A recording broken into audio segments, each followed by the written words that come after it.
Hello everyone, welcome to the third video in the installation uh, of topic 1.1 roots of polynomial equations. Uh, this will probably be the final video for 1.1, maybe one more, I'll do one more for like questions, but for now this is pretty much it. We'll be talking about the substitutions and how to obtain an equation whose roots are related in a simple way to those of the original. Um, what they mean by this is ideally they'd give you some variable y uh, where you'd be asked to substitute or have related roots, so with an original x equation. So I'll just get to an example so it makes more sense. So assume you have some equation x squared plus 3x equals 5 and the roots are alpha and beta. Okay, if a question asks you to find a quadratic such that you have roots 2 alpha and 2 beta, right? What you can do is there's two approaches. So either you have one where you have, okay, well, the roots are defined, so we just do y minus 2 alpha times y minus 2 beta equals 0, right? And we expand this out. And pretty much compare this with the original, so you get like y squared uh, minus and then 2 alpha plus 2 beta y plus 4 alpha beta, right, equals 0. And from the original equation, right, from our formula as well, we have product of roots is equal to just 5 by 1, which is 5. So alpha beta equals 5, right? And alpha plus beta equals negative 3, right? So this implies that y squared minus, well, let's plug this in, 2 times negative 3, y plus 4 times 5 equals 0. Therefore, our new equation is y squared plus 6y plus 20 equals 0. Okay? That's method 1. Okay, method 2, I'll scroll down right here, would be to use an actual like substitution in the original equation. So we can see how the roots are related first of all. So how's alpha related to 2 alpha and beta related to 2 beta? Well, that's an easy question.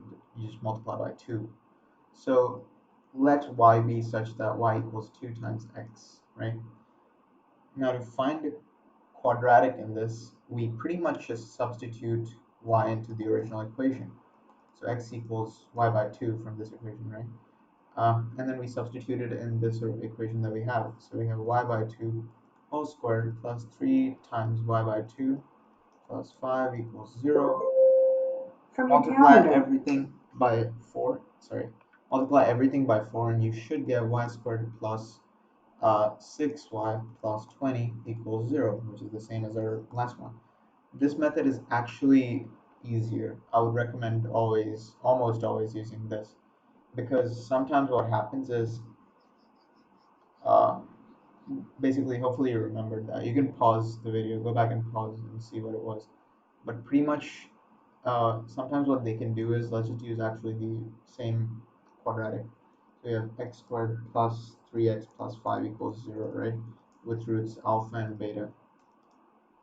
Okay? So sometimes what they'll do is they'll tell you to find a polynomial where, or a quadratic where these are the roots, right? And pretty much you want to be prepared for that.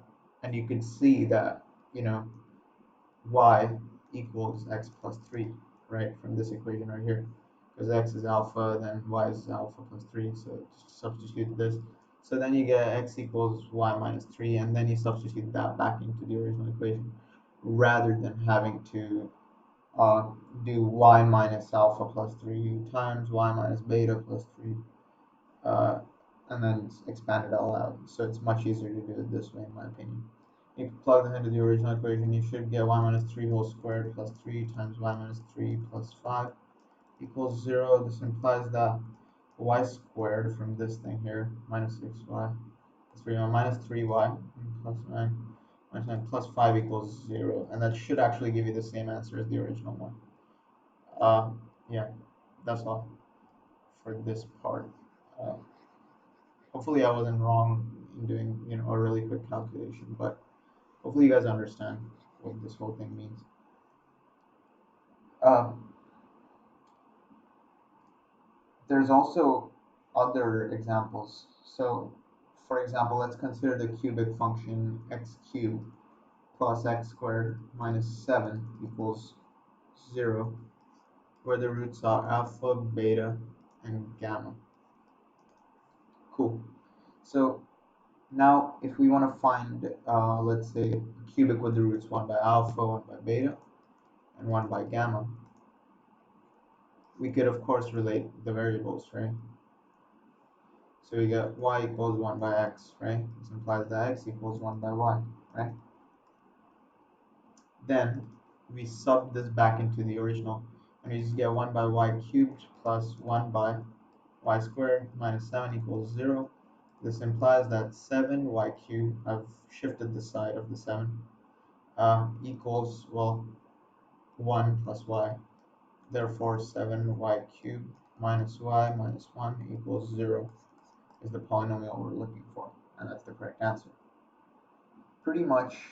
Also, you could just, replace the y with another variable, z, or some other variable. Now, there's another trickier thing that you might be getting from this, like some questions. So, for example, let's take the cubic 2x cubed plus 7x squared minus 1 equals 0, right, with roots alpha, beta, and gamma, okay? And the question asks you to find a polynomial with roots alpha squared, beta squared, and gamma squared, right? You could basically use the fact that, well, y equals x squared, right? This implies that x equals the square root of y, right? Problem with this is when you substitute this back into the original equation, it'll look pretty nasty. It'll look like it's not, a polynomial, of course. So then what you can do in this situation is you can see the fact that, well, if we square this, it's fine. And then if we move this to this side, we should have everything, in terms of non-radicals. So basically we get 2y to the 3 by 2 equals 1 minus 7y. Let's square both sides and we just get 4y cubed equals 1 minus 14y plus 49y squared. Therefore, 4y cubed minus 49y squared minus plus 14y minus 1 equals 0. And that's the correct answer. That's the one we're looking for. So there's these tricky situations that we have to look for. And even in like quartics, we'd have to do something like this. What this helps us do is find like roots of higher powers as well. So this can be used in tandem with what we learned in the last lesson, so recurrence relations. So for example, if we have a quartic this time, so x to the 4 plus x cubed minus 5 equals 0, and we want to determine S4, right, which is the sum of alpha to the 4. Cool. How we do this is actually consider Sn equals like sorry, S of 4 equals alpha to the 4 plus beta to the 4 plus gamma to the 4 plus delta to the 4. However, this can be quite like time consuming. So what you can have is you could just find S2 for another equation. So pretty much instead of having Sn equal a to the n plus beta alpha to the n plus beta to the n plus gamma to the n plus delta to the n, right? You just replace it with 2n, right? So now we actually only need to find S2 for another equation. And that equation will be such that y equals x squared, right? Now basically x equals root y, and we substitute it back in the original equation right here, right? So we get root y whole to the 4 plus y to the 3 by 2 minus 5 equals 0. Similar to what we did in the last question, we want to move all this stuff to the appropriate sides. So we'll see that we'll put radicals on one side, and we'll put this other stuff on the other side. So we have 5 minus y squared on one side, and then this on the other.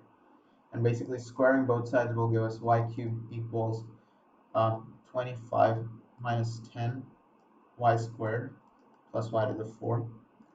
So this implies that y to the 4 minus y cubed minus 10y squared plus 25 equals 0. Sorry for the unneat handwriting. Pretty much from this, what we can do is,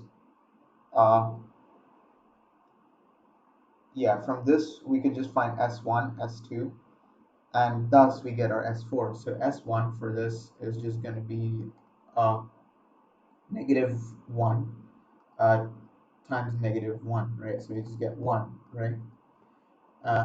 And then S2 we can just find from the fact that S2 equals sum of the roots, S1 whole squared, minus 2 alpha beta, right? So wait 1 second, let me just make this more neat. So I'll remove this, just assume I've done the work and I got the final equation. Pretty much we do, S2 equals S1 squared minus sum of 2 times sum of alpha beta, right? And S1 we already got to be 1, so we put that in the equation. Sum of alpha beta we can get from our equation here. So sum of alpha beta is actually just negative 10 by 1, right?